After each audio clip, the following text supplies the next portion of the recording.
So if your Speed Queen washer is getting kind of noisy or isn't spinning so well, it's probably time for you to replace the belt. And today I'm going to show you how to do it. To get started, you first got to remove the front cover, which I've already done. There's two screws located right at the very bottom of the frame, and those are two 5/16 screws. You just simply unscrew that, and then you pull the panel from the bottom out, and then it should come off. To access the belt, the first thing we need to do is we're going to remove this entire motor assembly as an entire unit. What I like to do first is I like to slip the belt off of the transmission, and then I'm going to remove this spring. The next thing we're going to do is we're going to remove the tub to pump hose and then the drain hose. For that, you're going to need a flathead screwdriver. Now, before you pull these off, it's probably going to be a good idea to get a towel here because there's always going to be some water.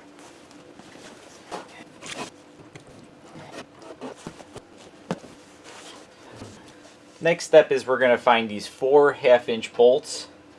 There's 2 that bolt the motor to the tub, and then there's 2 back here. One thing I forgot to mention is to unplug the harness for the motor, and to do that you just push this tab and it'll release it, and then you should be able to slide it out without any problems.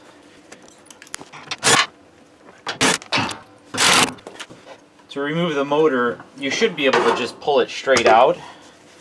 If not, you might have to like scoop it out, but just whatever works for you. This one happens to come out pretty easy. There you have it. This is a good time to clean up if you wanted to clean up. It's not necessary, but I kind of like to clean up my machines a little bit before I put them back together. Now let's get this belt changed. So we have to remove the water pump. Now in newer Speed Queen models, there's just going to be 3 clips that you just have to unclip, and then you should be able to slide the pump right out. This is an older style, and this is held on by 3 Torx bits. I could have swore these were always T20. This one happens to be a T25. But then again, it's also been a while since I've done this. Make sure you pay attention to the orientation of the pump. So the idler pulley's up front and the exit is on the left.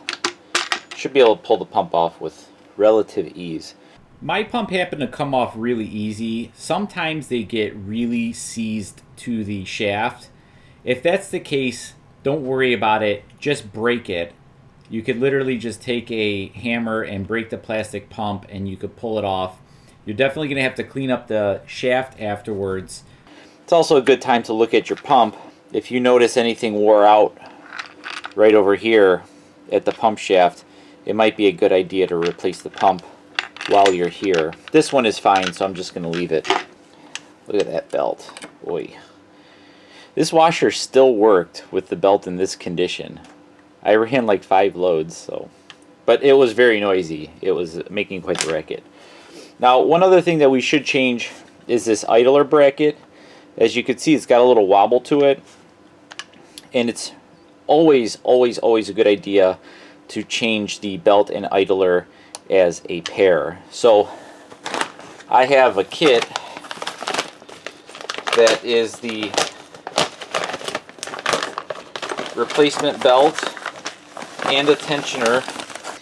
So the kit's going to come with 2 flat plastic washers, 2 wavy washers, a retaining clip, 2 nuts, a bolt, and 1 other washer that goes for this bolt, the new idler pulley, the new idler arm, the new idler shaft, a new tensioner spring, and of course the new belt. This is everything you need to completely upgrade the pulley assembly. So what we're going to do is first we're going to kind of assemble this pulley assembly before we get it onto the motor. And to do that, just want to make sure that this finger is pointing down, this shaft goes up, and then you get the nut and thread it.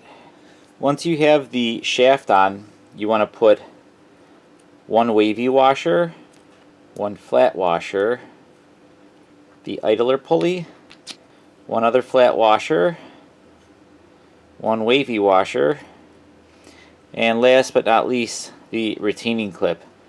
The retaining clip, you need a pair of retaining ring pliers. Perfect. So then we're going to take the old motor idler pulley out. We're just going to disconnect the spring first, and then we're going to release this. But before we can release this, we have to remove this bracket from the motor, and these are all 3/8 nuts.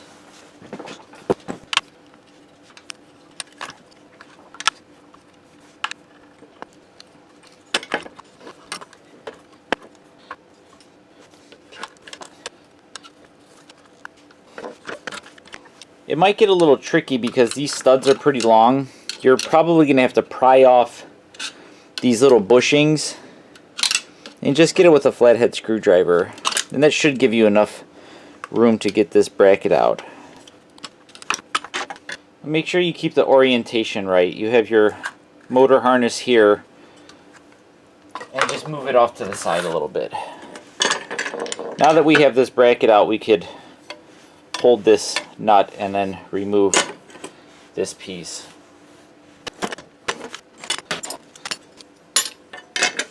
The new bracket is just going to slide in just like that.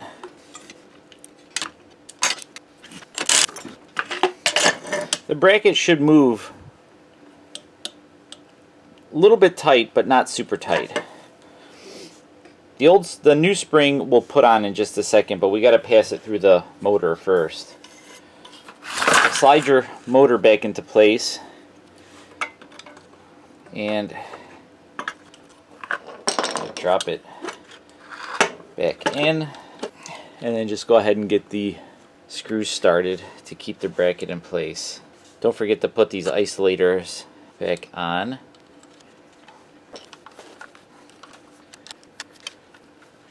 Now it's a good time to go ahead and put this spring in. So now we're going to feed the belt through, and to put the new belt in, there's a little bit of a trick. You just got to make sure you have to pass it in the middle of this screw. So once you get your belt like this, just kind of hold it in place, and then you're going to put your pump back on.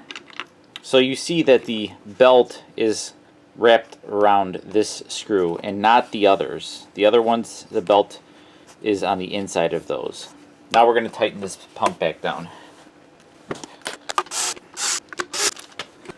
That's great. So the way it's going to go is that the belt is going to go like this, and that's how we're going to orient it. But we could do that after we get the motor put on. So to put the motor back on, it's basically the reverse of this assembly, and it's a little tricky, so don't get frustrated. You almost need 4 hands. You have to hold this motor up while getting some bolts started. Now don't forget, when you remove these, you had 2 separate bolts. One had a washer on it and one did not. The one with the washer is the one that you bolt to the porcelain tub.